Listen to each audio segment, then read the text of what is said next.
Welcome to This Week in Hearing. I am your guest host, Heather Mayluk, a clinical and research audiologist from Northeast Ohio. It is my distinct pleasure to welcome my guest to the podcast, Dr. Brad Stewart. He is the former owner of Clear Life Hearing in Dallas, Texas, and is now working as a sought-after audiologic business consultant with One Life Consulting, as well as wearing other hats in the audiologic field. His background in audiology is quite varied and includes experience with things like mobile audiology, what we'll talk about today. But from what I have seen recently, and why Brad first came on my radar, is that he's known as an expert in the field of digital marketing for audiologists, particularly email marketing. I don't know anything more important in audiology right now than leaning into our expertise and letting the world know who we are and why we are valuable. So, today I really want to focus on the aspect of a subsection of alternative care, which is mobile audiology. And I honestly think that marketing does play a huge role here. Brad, you are what I would call an alternative audiologist because you aren't necessarily working within the traditional mold. And with the type of work you're doing now and what you've developed, it seems you're really helping audiologists tell their story and the story of their clinics in an effective way. It seems to me we're always trying to educate potential patients about the value of audiology. And so many audiologists feel a little weird about that, about marketing themselves and new ways of reaching patients, particularly with alternative approaches like mobile services. So that being said, let's dive into this topic of modern mobile audiology. I actually looked to see if there was sort of a standard definition or an agreed on, definition of mobile audiology, and I could not find one, which I loved. I think it really speaks to the beautiful diversity and creativity in the field that we're in and that we love. We know that mobile work, of course, is not new. And in fact, in hearing conservation, it's played an important role for a very long time in OSHA-regulated work environments. So we're starting to see more audiologists create mobile services or even complete practices built off of on-site or hybrid services. In fact, I used to run my private practice totally mobile and on-site. Now we're seeing these hybrid things with IRL, URL services. So seeing people in real life and then online, maybe offering teleaudiology for follow-ups, things like that. So I find it very fascinating. And I think it's a fascinating area of our field for audiologists, not only to navigate, but really to command in order to reach more individuals with hearing care. So all of that being said, as an introduction, I'd like to dive in and just ask you first, I want to know your background in audiology, of course, but I'd really love for you to go a little deeper in terms of your career trajectory and, how you started practicing and why, but then also how you evolved to not be the standard audiologist and kind of what you've been through. So if you wouldn't mind sharing your story and include what you're doing now. Awesome. Yeah, happy to. I think that I have always been somebody who was drawn to private practice in particular, because I really love the thing that I love most about patient care is being able to follow the entire course of a patient from coming to us with this problem that's significantly impacting their life and then having a solution to the problem and then being able to see them for the years to come and see like that impact to develop the relationship. So when I started, I graduated from the University of North Texas in 2012, went directly into an audiology practice in North Dallas. That was a private practice that was very, adult hearing loss treatment oriented. And, I worked for a practice owner who was very business oriented. She was very strong in sales. We were in audiology. So I was learning about concepts like marketing and KPIs and financial metrics and like how to run a business properly. And what I found is that was actually something that was super compelling and interesting to me. Like I actually found myself even more drawn to the business side of things than the clinical audiology side of things. And so it became really apparent to me that private practice, like owning my own private practice, was the direction that I wanted to go. And at the time, I was in my mid-20s. My wife was 4 months pregnant when I decided that I was going to jump ship and try to start off on my own. So starting with a mobile audiology practice was frankly just really practical. Like, it was a low cost, low barrier to entry way to start a practice. I had a geographic non-compete. And so it also allowed me to service patients in an area that was outside of my non-compete for a window of time, without being committed to opening a brick and mortar location. So it was very practical in the beginning. But what I also was seeing, even at that time in 2014, was I was seeing businesses like Uber, for example, pop up and completely disrupt an industry. And I saw audiology as this field that was so reliant on a piece of technology as kind of the hub of our business model, that I felt pretty convinced early in my career that we were going to be ripe for disruption. And for that reason, I felt that having a uniquely differentiated service delivery model was a really critical part of being able to stay relevant, even if hearing aids got disrupted, which, it's still happening. Like, I think in 2022, we are kind of starting to actually see that manifest itself. And we're seeing other bigger players getting into the game. Like I've said for a long time, as soon as Apple gets in this thing, or as soon as, well, I said Bose, but we saw what happened there. Yeah. But, I still believe that practices that continue to rely on the widget as the core of their business model, that's going to be a problem. So yeah, mobile was something that I was able to, in Dallas, grow really quickly. I was able to systematize that practice and hire providers to see most of our patients. And I was able to be the strategic kind of leader for the business. And we went on to, open a vestibular practice. I bought a vestibular franchise. We had a couple of locations, and we did mobile audiology. But at its height of our program before COVID, we were servicing about 100 senior living communities across Dallas. Wow. And, it was a thriving audiology practice. And how did you shift from mobile work into consulting? And, I guess one of my questions is, how many hats are you wearing now, and why? So my first kind of dipping my toe into doing something outside of being a practice owner was in 2020. So because, if we back up a little bit, because I was so interested in the business side of things, I learned a lot about marketing automation. I learned a lot about email marketing. I hired coaches and consultants to train me on how to build automated marketing systems.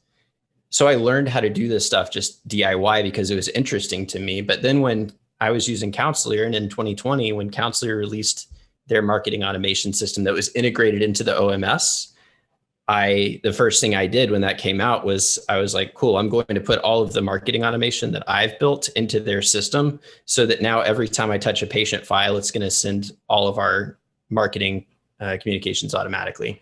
So I built that. It worked well. I had a few of my colleagues, practice owners, ask me if they could put it into their practice.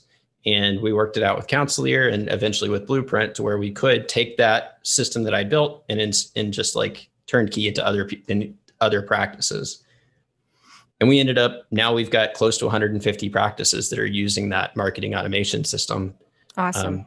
And that was an eye opener to me, that there's stuff that I'm interested in that other practice owners, it's just not in their wheelhouse. It's not what they want to focus on, and frankly, not what they should be focused on. Because for most of us are patient care. It's like the heart and soul, right? I'm just one of the weirdos that business and marketing and tech and all that stuff is just more in alignment with what I enjoy. Yeah. Yeah. And so then, in 2021, I sold my practice, and now I find myself doing a variety of consulting gigs instead of being a practice owner. Yeah. I love it. I love the consulting side of what we do as well. I'm curious, before we move on to my second question I have in mind, when you started your mobile practice, say like the first month or the first 2 months when you were really starting to see patients, what equipment did you have? And I want you to tell us as a means of inspiring people. Some people are often surprised when I say it was me and a boothless audiometer and, whatever. Of course, I'm music industry. I was going backstage and things like that with bands. I mean, what did you start with? Yeah, I was like 26. I had no money. My grandpa loaned me a little bit of money to like buy an audiometer and a laptop and a rolling bag with, like hearing aid cleaning supplies. And I got all the cables and a few sets of demos, and I was on the road, and I just kind of got started with a portable audiometer, portable temp, Relier, and that was it. And why I love that?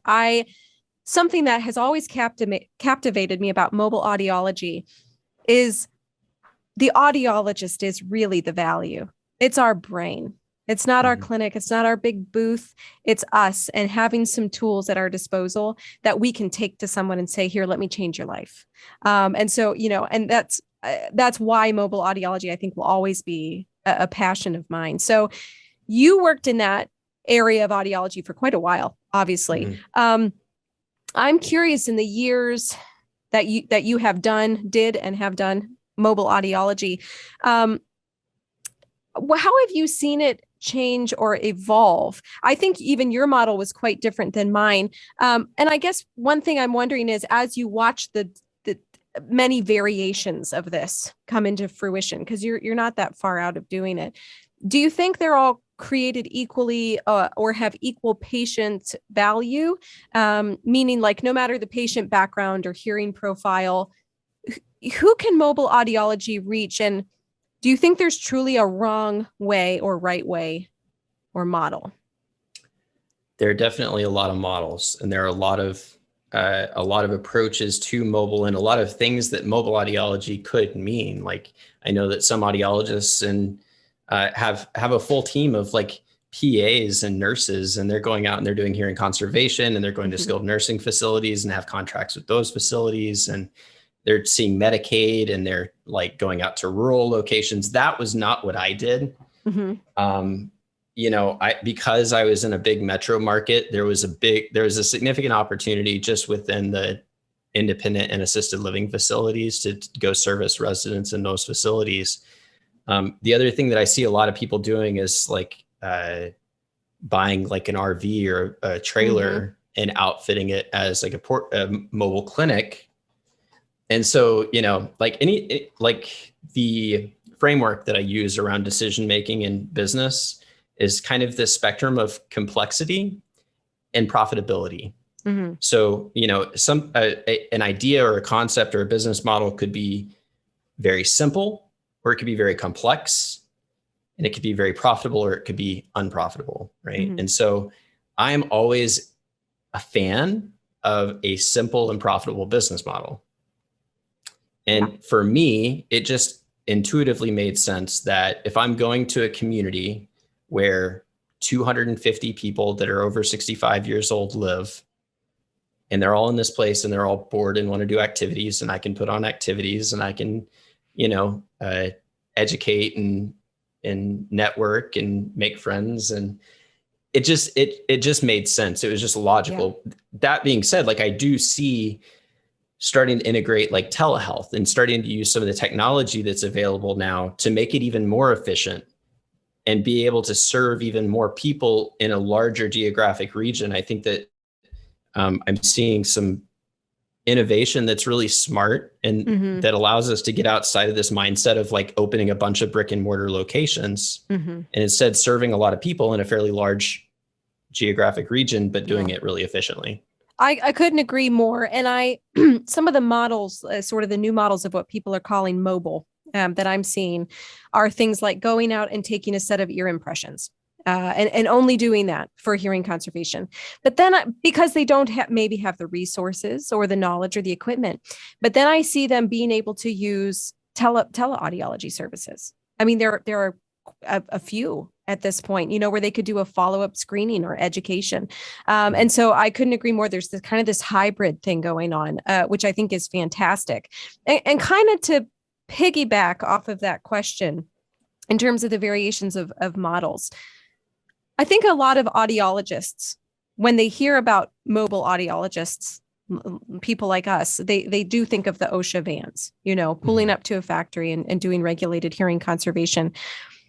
Have you found throughout your career so far that speaking with other audiologists, because you speak with many with your new business model, do you see that mindset as a barrier business wise to the advancement of alternative audiologic work like mobile testing? So in other words, do you think any provider or any specialty can kind of hit the road and make it a really effective and lucrative portion of their business?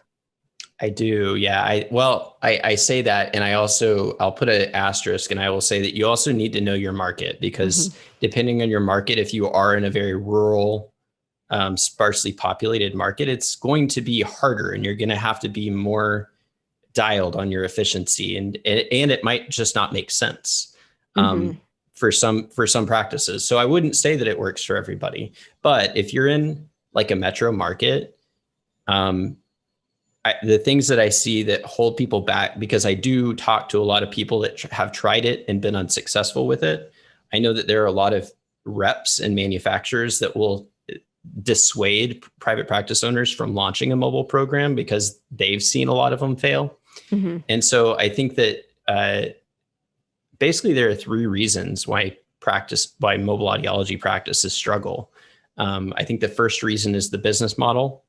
And this is really the one that most people struggle with, because you just end up, if you don't have systems in place, you end up just driving all over town, changing wax guards and teaching people how to put their hearing aid in their ear and not getting paid. Yeah. And obviously that's not sustainable. Yeah. So you have to have a business model that is going to be clear to your team and your patients. Here's what we're doing for you. Here's what it costs. Here's what the plan looks like, right? So that's the first problem, is that people don't have that in place. The second problem is marketing. I think that people try to treat mobile like a traditional brick and mortar audiology practice, and it's not. The way that you market it is different. It's a lot more grassroots oriented marketing. It's much more referral based, much more in-person, activity based, in my experience. That's the best way. It's a lot harder to run Google pay-per-click ads, because you have to think about your end patient is in an assisted living facility. Yeah. Even today, a lot of them are not tech savvy, and a lot of them are not looking up their own providers. So if you're out there in the community, you're going to be the go-to. And then the third is staffing and scheduling.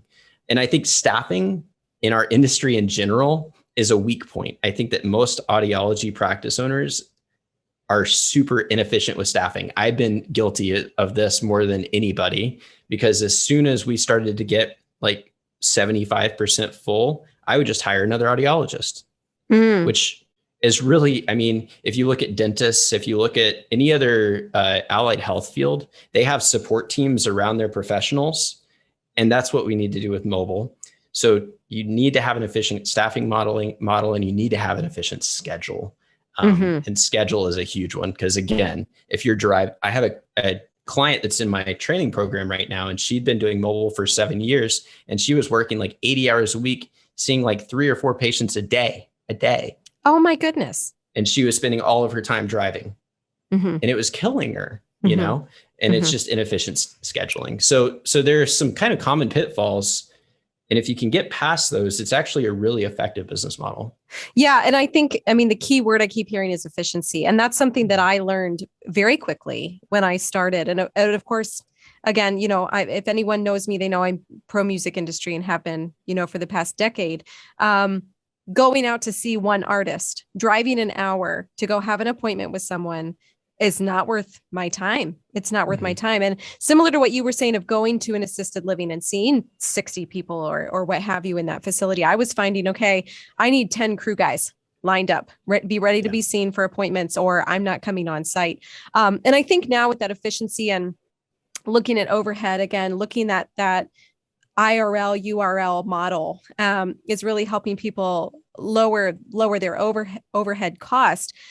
I'm curious, we talk about the efficiency of a practice and doing this and that. Now, I have a friend right now who's looking at starting a private practice, looking at the different models, looking at how to do things. And I often get questions from people about starting a mobile practice. Well, I'm different than you, Brad. So I'm a artist at heart. Marketing is not my thing. And I find most audiologists are sort of like me. I feel like a lot of the people I talk to, and we need people like you.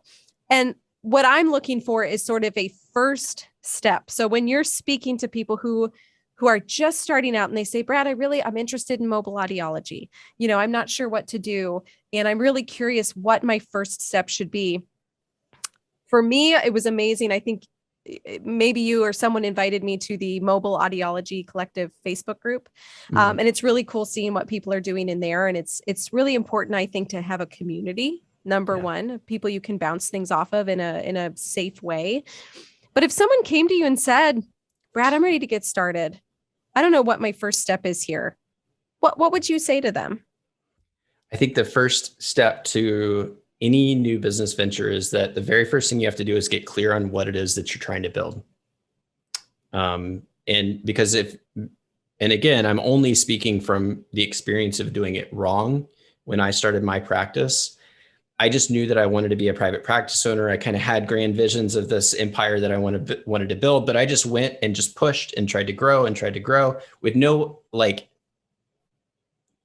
tangible objectives, no thing that I was trying to develop and trying to build. So the very first thing that I do with people is just go through an exercise to get clear on a year from now, how much money do you want to be making? How many hours or how many days a week do you want to be seeing patients? What do you want your job to look like? And then the same thing, 3 years from now, when you've had some time to develop the business, what do you want it to be? And for some people, they would be perfectly happy if they could make $150,000 a year and be the only provider in their practice and not have any staff and just have a lifestyle business. And then other people want to, build an empire.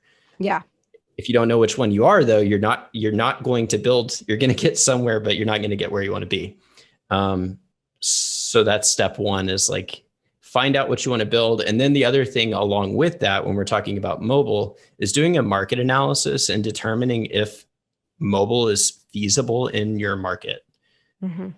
Because as I said, in some cases, it's not, or it's going to be a pretty modest line of business. And so you just need to know what the opportunity is. Yeah. And I guess the other question, the question I always get, and I'm going to ask you, and I already know what your answer is going to be, but I'm going to ask you anyway.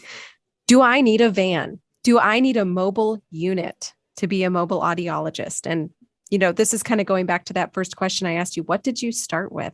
I mean, when I go out and see people on site, I have a Kudu Wave audiometer.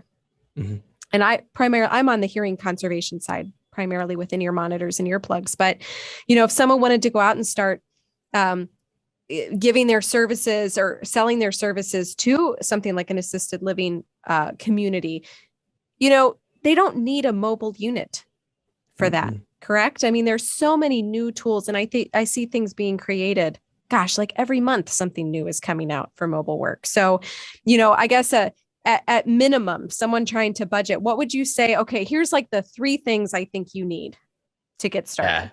Yeah. Again, it comes back to the idea of complexity, simplicity, and profitability, right? Yep. So it feels cool to have a van. It feels gratifying to have this thing that I made that's an expression of my personality. But if you're investing 6 figures in building this thing before you've even gotten started, you're already in the hole. And what actual ROI opportunity did you create with that, as opposed to just pulling a bag into your patient's room? Yep. Right. And so it's it's just anytime you're making a capital investment in your business, you need to be able to say that there's a business case for this, there's a financial case for this, there's a patient care case for this. Yeah. I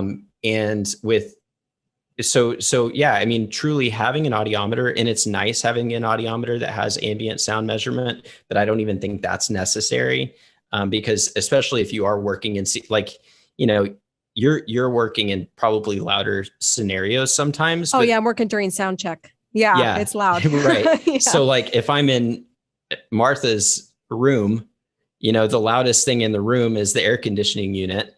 And so if I put insert earphones, and if we need earmuffs on top, it still does the job. Absolutely. Right? And so I think that's the thing, is we can get to kind of type A and rigid about what effective testing can look like. Yeah. And the reality is that in a quiet room, you can do an accurate audiogram just with inserts. And if you need earmuffs, putting them on top. Absolutely. And I think too, the one of the reasons I didn't do a van is because of the cost. Mm-hmm. I originally thought, okay, I need a van. I need this whole setup, everything. And I looked at the cost, and the thing for me was staying out of debt. I didn't want to go into debt. I wanted to spend the least of amount so that I could be profitable, right away, and not have to have a side gig for very long. And one of the things I've realized now, many years later, as I'm speaking with audiologists, is the investment should be partially into yourself. I think a lot of audiologists, especially young audiologists I speak with, they graduate and they do think their value is simply fitting and taking care of a hearing aid. And so they think they need all of these other accoutrements to show their value in some way. And when you say to them, no, your value is your training as a doctor of audiology and what you can offer patients, sometimes it's hard to get audiologists to realize that, to say, okay, I'm not the device. I'm actually something far more valuable and priceless to a patient. And I don't need a van to show that. I don't need a booth to show that. It's coming from me. It's coming from my brain. I agree with you like 1000%. And, I think you were kind of asking like, what is a realistic starting investment? I mean, honestly, you can start a mobile audiology practice for $15,000. Mine was about 11. Yeah. Yeah. So it's not a big investment. And to your point, I think that money is a lot better spent on coaching, on mentorship. Yep. Like one of the very first things I did when I started my business, I didn't have $1,500 a month to hire a coach, but I did it because it's like if I put my money into the stock market, into all these other businesses that I don't have any say over, I'm my own most valuable asset. I'm going to invest in myself and my skills and my training and my expertise. Yes. And so yes. I think that's a mindset shift that a lot of people, especially if they haven't been a business owner, struggle with. To think absolutely. Of yourself as an asset and yourself as something to invest in, but it's the most important thing. Couldn't agree more. And especially lately, looking at specializations, I had someone ask me the other day, okay, I'm ready to kind of break out of the fitting the hearing aid mold. I want to do more. I want to reach more people. And they started asking me about all this stuff, what classes they should take. And I said, you know what, why don't you take a couple in tinnitus management? Look at all the people who need help and they're not getting care. Just something simple, something to diversify. And that is investing in yourself. It really, truly is. So speaking of tinnitus management, this is an area where I've started doing quite a bit of the URL, IRL. And I do, my follow-up tinnitus management online. And I have found personally using a tool like Tuned. I'm head of audiology for Tuned. So I love it because I helped design it. Has been really great for me and my patients, including reducing overhead costs. I don't know if you're still seeing patients, if you're using something, but I'm curious at what you think of the role of telehealth in this. And if you have found good tools, what you see people using and how that's working for them. Yeah, I think, I definitely am a big advocate of having multiple ways that you can serve your patients and not all of them relying on being in the room one-on-one with them. Like, for example, with tinnitus, I actually developed a course that every time I had a patient come in that was a tinnitus patient, I would do the tinnitus counseling, but I would do it alongside the home study course. And it was a video program. So I was kind of doing all of the presentation stuff that I would typically do in a room, but I could give them the equivalent of like 5 weeks of that counseling at a much lower cost and not taking my time. Yeah. So I think, and then you can do telehealth and you can see people anywhere. Like I see Ben Thompson, who's doing that with his tinnitus, and that I think that's super smart. And the way that we need to we need to be more entrepreneurial. I do think that with mobile, because of the kind of core population that we tend to serve, which is older people that are in senior living communities, which is, I mean, it's a similar overlap to the typical hearing aid audiology practice. You're just going to have more headaches of trying to get people like logged into their app on their phone and all the stuff that goes along with that. That being said, there are workarounds where you can get family involved, or you can train staff. You can do in-services with staff at the facilities. So yeah, I think it's an option, and I do think that it's a way to work smarter. Yeah. You still have the limitations of people being tech savvy or tech savvy. That's a really good point. That is an excellent point. I have found with telehealth reaching people in their 30s, 40s, 50s. I've been seeing a lot of the work from home crowd who are using headphones and earphones and experiencing tinnitus and listening fatigue, and people who like wouldn't step foot in an audiology office because their grandma went there or something, but they might be willing to speak with an audiologist online and do a screening and talk about their hearing and learn hearing conservation principles. Or if they need amplification, then go see somebody in person and get some. But it's interesting what you bring up, because I don't often work with older populations because of working in hearing conservation. And I think you do raise a good point. And that's something that audiologists will need to learn, how to assess if someone is a good fit for teleaudiology or not. There's that validated questionnaire, the modified mobile device proficiency questionnaire that I've started using occasionally with people who I think might be on the edge of using new tech. And depending on how they score, well, they might not be a good fit for a Zoom call or using an app or anything like that. So there are so many new tools at our disposal that we can use. And I'm so glad that you agreed to do this with me.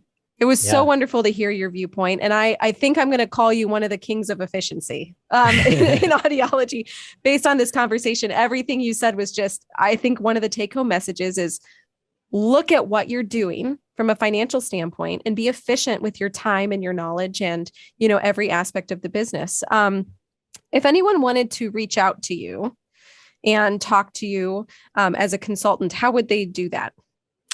So I have a free Facebook group, the Mobile Audiology Collective, which is a good place to start to get some free resources and start to get into a community of other people that are doing this or thinking about doing it. That's a great starting point. And then you can also just connect with me on LinkedIn or on Facebook and just shoot me a message, and I'd be happy to chat. I do also have a way, if you're thinking about launching a mobile practice and you want to learn more about my program in particular, you can just go to themobilepractice.com. Mobilepractice.com. Yeah, and there's a spot to sign up for a call with me. That's awesome. Well, I really appreciate your time today. And I hope that we inspired many people. Thanks so much, Brad. It was a pleasure. Thank you.